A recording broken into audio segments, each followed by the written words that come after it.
Olá a todos, sejam bem-vindos a mais um episódio do nosso programa A Melhor Família do Mundo.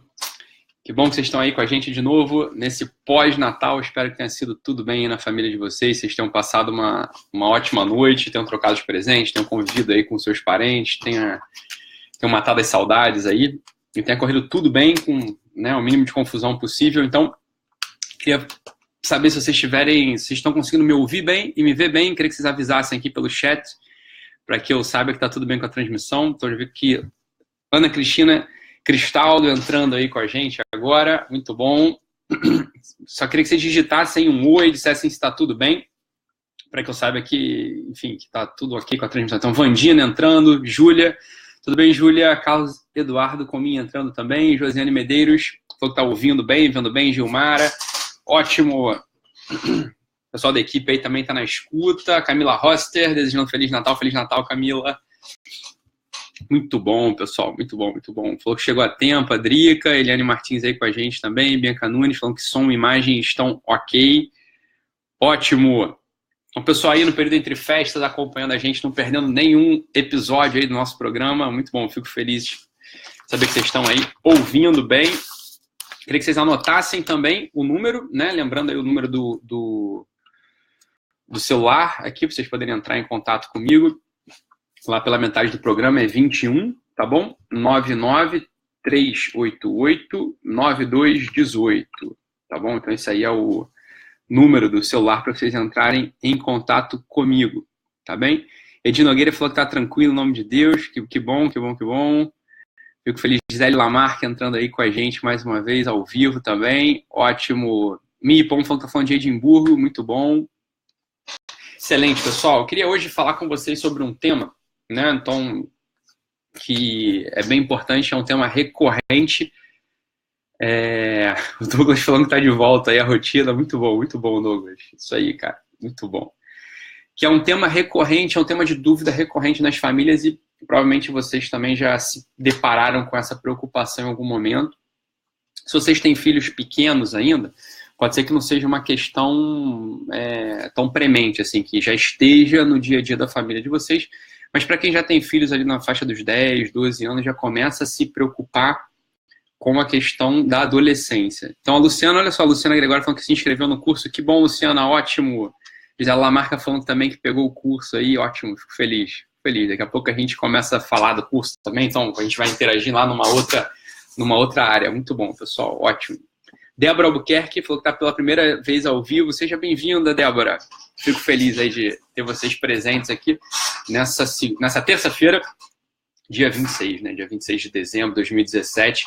Mas como eu estava falando, essa questão da adolescência é um fantasma que acaba assombrando a muitas famílias, né? Então, mesmo aquelas pessoas que foram tranquilas na adolescência, então, conheço muita gente aqui, muitos pais, muitas mães que foram tranquilos na adolescência, né? Que não deram aquelas famosas dores de cabeça para os seus pais, mas que se preocupam, né? Porque a gente sabe que há um período ali do desenvolvimento da pessoa que muita coisa aparece, né? Então, a adolescência é um momento no qual é importante, inclusive, que a pessoa ela tenha ali um senso de combate, ela tem um senso de disputa, ela tem um senso de testar a força aparecendo, tá? Então isso é importante aparecer, isso é importante acontecer.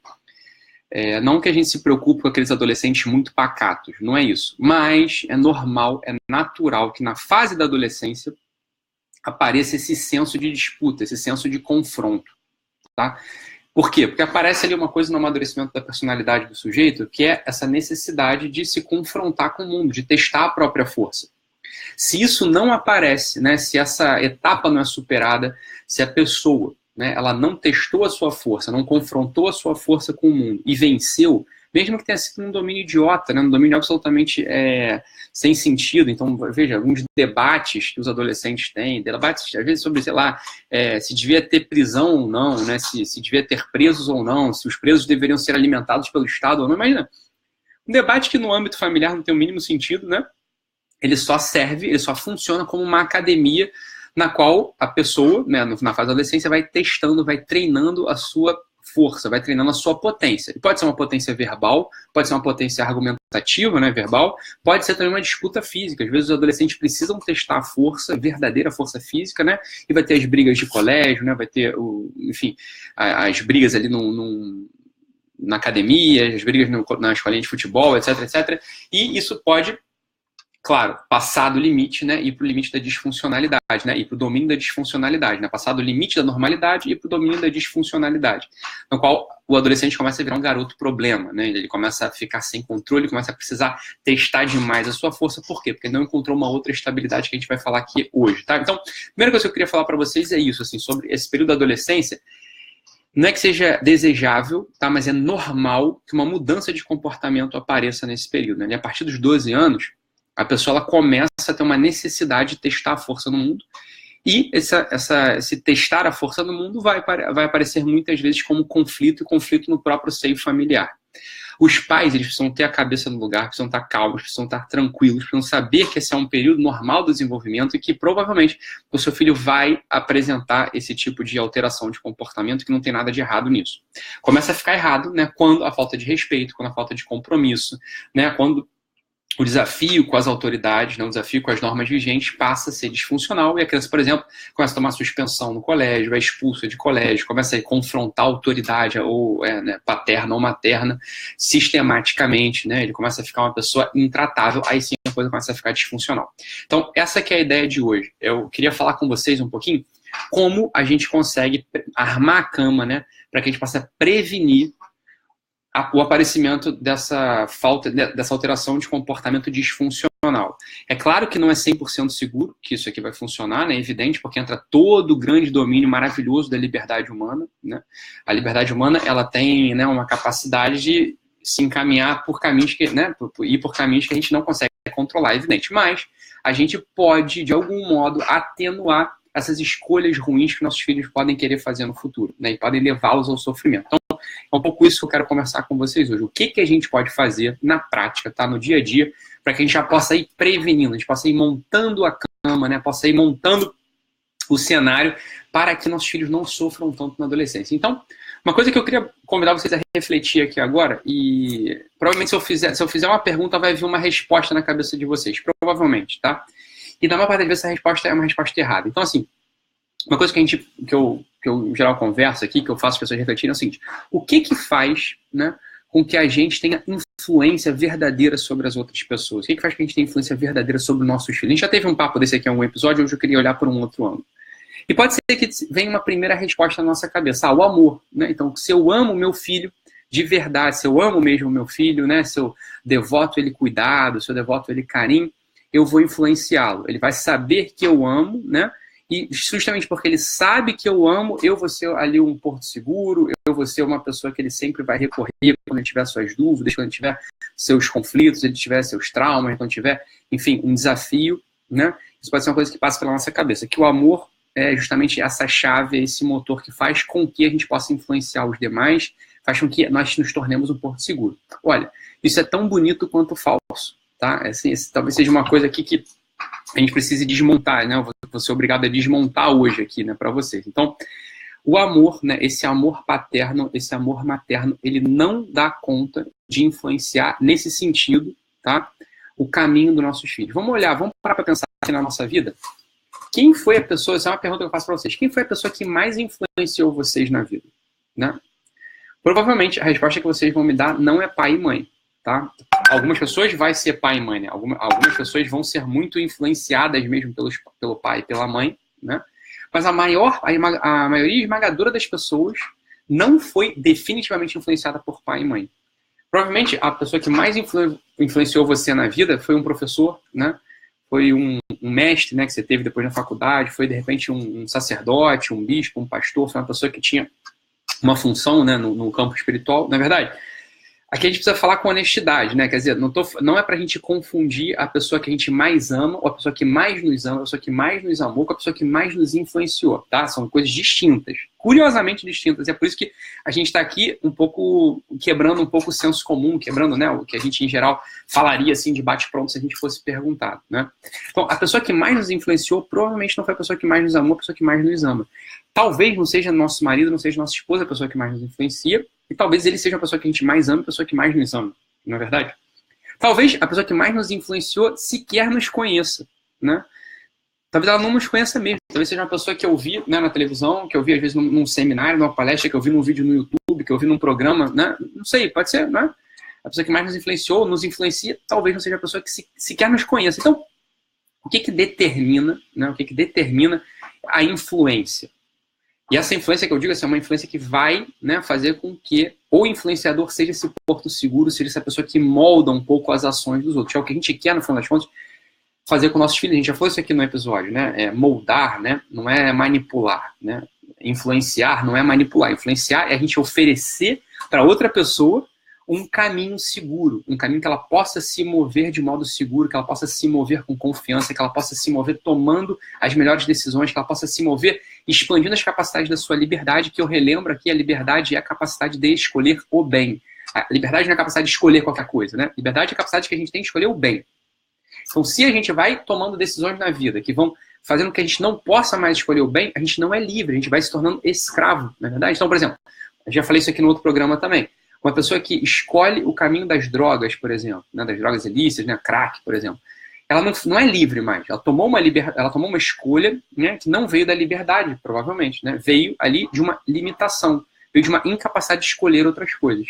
Então, ela entrou por um caminho que vai limitando a sua capacidade de escolher o bem. Por quê? Porque ela vai sendo cada vez mais refém química, né? Refém de um aprisionamento químico que vem ali dos derivados do crack, por exemplo. Então, ela não é mais o motor, não é mais o agente das suas ações. Ela está se movendo num universo de privação, num universo de tristeza, num universo de vício, tá? A gente quer o contrário. A gente quer oferecer para os nossos filhos um universo de possibilidade, né? Um universo de segurança. Para isso, a gente precisa saber se influenciá-los do melhor modo. Então, vamos lá. A chave que faz, a primeira chave, que faz com que a gente influencie alguém, não é o amor, mas é uma outra coisa. Que chave é essa, então? É ensinar a pessoa a pensar, tá? Então, veja, né, aqui eu não estou usando rigor próprio, né, antropológico da coisa. Pensar, todo mundo pensa, ninguém precisa ser ensinado a pensar, tá? Mas aqui eu estou me comunicando numa linguagem que fica fácil para a gente poder se entender aqui às 12h50, às 13h02 aqui, né, de uma terça-feira qualquer. Então, veja, eu não estou aqui numa aula de antropologia, eu estou num programa, né, mais informal. Então, aqui quando eu falo aprender a pensar, ensinar a pensar, eu acho que todo mundo consegue entender o que eu estou querendo dizer. Quando, por exemplo, a gente está diante de um filho e o filho age de um certo modo e a gente diz para ele como ele deveria agir, veja, tem duas formas de fazer isso. Tem a forma de fazer isso brigando, tá? Ou seja, a gente está punindo. E tem uma outra forma que é descortinando todo um horizonte na frente dele. Quando, por exemplo, eu abordo meu filho ali com a função de pai, né? Ou de mãe, claro, que mostrando para ele todo um universo, por exemplo, da beleza, todo um universo da religião, todo o universo da bondade, né? Eu coloco essas coisas no dia a dia da criança, eu ensino para ele as coisas belas, né? O que ele deve olhar na vida, né? Como ele deve apreciar um céu azul, como ele deve apreciar o voo dos pássaros, como ele deve se dirigir ao seu anjo da guarda, como ele deve agradecer aos alimentos que alguém colocou na mesa, não é verdade? Quando eu mostro essas coisas para ele, o que eu estou ensinando para ele? Eu estou ensinando a criança a pensar. Eu estou ensinando um modo de ver o mundo, tá? E provavelmente a pessoa que mais nos influenciou na vida foi uma pessoa que nos fez pensar de um outro modo, nos mostrou como se pensa de modo correto ou de modo mais harmônico a nossas expectativas, né, os nossos desejos, a nossa própria vida. Não é verdade? Então, veja, a pessoa que mais nos influenciou na vida provavelmente não foi a pessoa que mais nos amou, eu já disse, mas foi aquela pessoa que nos ensinou um modo de pensar específico sobre a política, sobre a cultura, né, sobre a beleza, sobre o comportamento humano, sobre a educação com os filhos, né, sobre o relacionamento entre homem e mulher, né, sobre a religião, né. A pessoa que provavelmente mais nos influenciou foi a pessoa que nos ensinou a pensar. Então, quando a gente vai abordar nosso filho, É claro, a gente pode agir com muito amor, mostrando como ele deve segurar o garfo para que ele possa comer ali a comidinha dele, né? No almoço, no jantar. Bem, isso é importante, isso também é a função de pai e mãe. Mas veja, isso não ensina a pensar, isso ensina a fazer. E aqui está uma primeira distinção que a gente tem que ter na nossa cabeça. Muitas vezes, os pais, né, perdem a influência que naturalmente eles exerceriam sobre os filhos. Por quê? Porque eles se focam muito, nós nos focamos muito, em ensinar a fazer e pouco nos focamos em ensinar a pensar ou ensinar a ver o mundo. Ensinar a ver o mundo, ensinar a pensar, né? Mostrar a beleza que existe na cultura, a beleza que existe na religião, a beleza que existe no cosmos, a beleza que existe no outro ser humano, a beleza que existe na interação. Isso é a função própria de quem quer ter influência de longo prazo, uma influência duradoura nos demais. Tá? E aqui a gente está falando de filhos. Então, quando a gente aborda uma criança, a gente sempre tem que ter esse duplo pensamento. Beleza, ok, concordo. A gente tem que ensinar ele a segurar o garfo. A gente tem que ensiná-lo a vestir direitinho a bermuda. A gente tem que ensinar que a blusa de frio se põe quando está frio, a blusa de calor se põe quando está calor. Ok, a gente tem que ensinar isso tudo. A gente tem que ensinar também a organizar a casa. Beleza, a gente tem que ensiná-los a fazer. Estou de acordo, sou pai, né, tenho 5 filhos, eu sei que, né, que a coisa funciona assim. Então a gente viveria num universo de caos. Eu sei disso tudo. Agora, para a gente conquistar uma influência, a gente precisa ensiná-los a pensar, como eu já disse. Tá? Então, mostrar toda essa maravilha é importante. E aqui a gente vai dar um passo a mais nessa dinâmica da influência. Tem essa primeira coisa, tá, que eu disse aqui, que a gente tem que sempre ter na nossa cabeça, né? Ensinar a pensar é fundamental. Descortinar para eles um universo maravilhoso. Descortinar para eles, né, a beleza que existe nas interações. Importantíssimo. E uma outra coisa, que também se a gente fizer aqui uma anamnese, se a gente fizer aqui uma investigação profunda da pessoa que mais nos influenciou, a gente vai ver que ela também fez isso com a gente. Que é o seguinte, a gente, para poder influenciar alguém no longo prazo, além de ensinar a pensar, a gente deve desafiar a excelência dele sempre, né? Nunca deixá-los naquela zonazinha ali na qual eles se movem com segurança, com tranquilidade. A gente sempre precisa fazer assim, ó, cara, você pode ser mais do que isso, né? Você pode ser, a gente vai falar assim para a criança, que é o que eu estou dizendo para vocês, para entrar na nossa cabeça, né? Mas a gente tem que desafiá-los em alguns domínios, né? Desafiar sempre no caráter, né? Na moralidade é importante. Então, o exercício, né? de fazer com que eles sejam melhores, né? Mais virtuosos, é importante. Então, aquelas pessoas que nos desafiaram, né? Que olharam para a gente e falaram assim, cara, esse não é o teu melhor ainda, você pode dar mais, né? São pessoas que exercem uma influência sobre a gente. Então, veja, e algumas pessoas exerceram influências pontuais e outras pessoas exerceram influências duradouras. Eu sempre conto uma história, né? Eu estava dando um plantão, né? Com um médico mais velho. Me formei e comecei a dar plantão no CTI. E tinha um médico lá mais velho, né? Não era muito mais velho, né? Era, sei lá, 1 geração, 2 gerações a mais do que a minha. Uma pessoa que não sabe a influência que ele exerceu sobre mim, mas eu estava ali contando, né, no intervalo do plantão, estava contando para ele que eu estava estudando para fazer residência de psiquiatria. E ele estava me ouvindo, né, com muito interesse, né? Ele era cardiologista. Rafael Sigol, o nome dele. Ele nem sabe a influência que ele teve, mas eu estava lhe contando para ele, ó, cara, não, eu estou estudando aqui 3, 4 horas por dia e tal. Ele olhou pra mim e falou assim, cara, com 3, 4 horas você não vai passar, né? Não vai mesmo, nem vai fazer a prova. Se você ficar estudando 3, 4 horas por dia, você não vai passar. Você precisa estudar mais 5, 6, 7 horas por dia pra passar. Aquilo ali, ou seja, ele desafiou a minha excelência, né? Ele me desafiou, né? Desafiou não propriamente a minha moralidade, mas ele me desafiou a minha capacidade de produzir, né? Então ele me botou uma meta mais alta. Aquilo ali pulsou ali uma campainha na minha cabeça. Falei, cara, esse cara tem razão. Ele me influenciou, eu provavelmente só passei bem colocado ali na residência, porque ele me fez um desafio, né? Foi a pessoa que influenciou a minha, né, conduta de curto prazo, mas foi um desafio, porque foi uma influência, porque ele desafiou a minha excelência. Então, a gente tem que ter essa coisa na cabeça também. Nunca estar confortável, tá, com os níveis de excelência dos nossos filhos. Então, aquilo que eu falava no outro episódio, né? Quando o filho nosso faz um desenho e mostra pra gente, fala, nossa, tá lindo, tá maravilhoso, tal. O que a gente tá fazendo? A gente não tá influenciando ele. A gente não está influenciando, a gente está fazendo ali o papel, né, de amiguinho, né? Mas a gente está fazendo o papel de pai, o papel de influenciador que a gente deve ser. A gente tem que olhar para a coisa com todo carinho, com todo amor, valorizar o que ele fez, mas colocar o sarrafo lá para cima. Falar, cara, que bonito esse desenho que você fez. Agora, você acha que você não pode melhorar essa mão aqui que você fez? Olha só, essa mão desse boneco que você desenhou só tem 4 dedos e as pessoas têm 5 dedos. Na próxima vez, vamos fazer 5 dedos, que é a quantidade de dedos que uma pessoa tem na mão, né? Excetuando-se o Lula, etc. Né? Então, pronto, a gente vai desafiando a criança naquela capacidade dele, na capacidade de executar melhor, né, de dar mais, de entregar mais. Então, coisas funcionais, né, claro, e sempre pedir para eles serem mais generosos, né, mais atentos, mais disponíveis. Então, desafiar as crianças naquilo que molda o seu caráter é uma receita, né, muito aguda, muito certa para exercer influência sobre eles. Veja, é diferente. Quando a gente, né, toda hora fica apurrinhando a criança, vai guardar isso, vai guardar aquilo, vai escovar o dente, vai botar roupa, vai fazer o quê? A gente perde a influência. A gente não está desafiando, a gente está dando comandos em série que a criança não consegue executar. Por quê? Porque ela precisa de um tempo de remanso para poder contemplar a beleza do mundo, para poder se conhecer, para poder estar com a gente. Essa é uma coisa. Agora, quando a gente desafia a criança, não em fazer coisas, mas em ser alguém melhor, a gente ganha uma influência sobre ela. Isso aqui é fundamental, isso é fantástico. Tá? Então aqui é uma virada de chave que talvez a gente precise ter na nossa cabeça. Tá? Isso é uma coisa. A outra coisa importante é desafiar a criança na capacidade que ela tem de se conectar com os outros, né? De estar presente no ambiente, vendo as necessidades. Tá? Então, por exemplo, numa refeição, pode conversar com a criança antes. Olha, você vai ver se está faltando água no copo das pessoas, se está faltando refrigerante, suco no copo das pessoas, se a pessoa está precisando de sal, né? Se alguém acabou de comer e não quer, né, comer um pouquinho mais. Então, aqui a partir dos 5, 6 anos, a gente já pode, né, fazer muito isso com a criança, exercitá-la muito nesse desafio à conexão, nesse desafio que ela tem de olhar para uma pessoa na rua e dar um bom dia, né? O porteiro do prédio, dar bom dia ao porteiro do prédio, a pessoa que, né, nos ajuda em casa, perguntar se foi tudo bem no final de semana. Então, ajudá-las, né, a que elas se desafiem, né, que estejam sempre desafiadas nessa conexão, tá bom?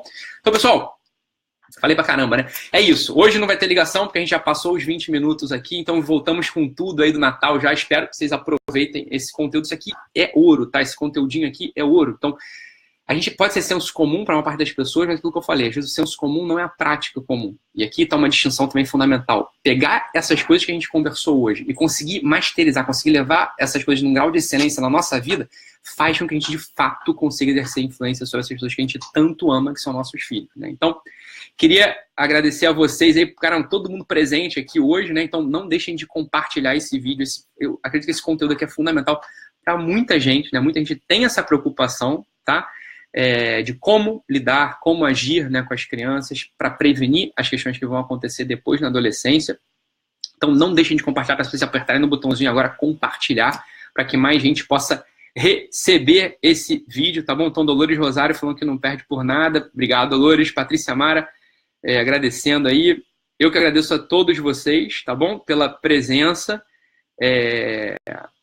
Eu vou ler depois aqui todos os comentários de vocês no final do dia. Eu sempre leio tudo aqui, ó. A Nelma Poli pergunta se a influência no trabalho é assim também. Exatamente o mesmo jeito, Nelma. Assim, é assim que... Então, eu já dei esse conteúdo de hoje aqui, é um super resumo de um programa que eu tenho, que eu, às vezes, dou em ambiente corporativo, né, que é influência, etc. E é a mesma coisa, né? É claro que tem uma particularidade ou outra aqui, mas a dinâmica da influência é sempre... Tem uma terceira ou uma quarta coisinha aqui que não se aplica muito a filho, mas a dinâmica é sempre essa. Fazer pensar, né, abrir cosmovisão e desafiar a excelência. É sempre essa coisa. Desafiar a excelência nisso, né? No caráter, na contribuição, enfim, nas conexões. Tá? Eu não falei muito da contribuição aqui, mas enfim, a gente consegue entender um pouco a dinâmica toda. É a mesma coisa, tá, Nelma? Assim, é assim que a gente influencia. E influência de massa é a mesma coisa com uma outra particularidade ali, tá? Mas é muito parecido. Tá bom, pessoal?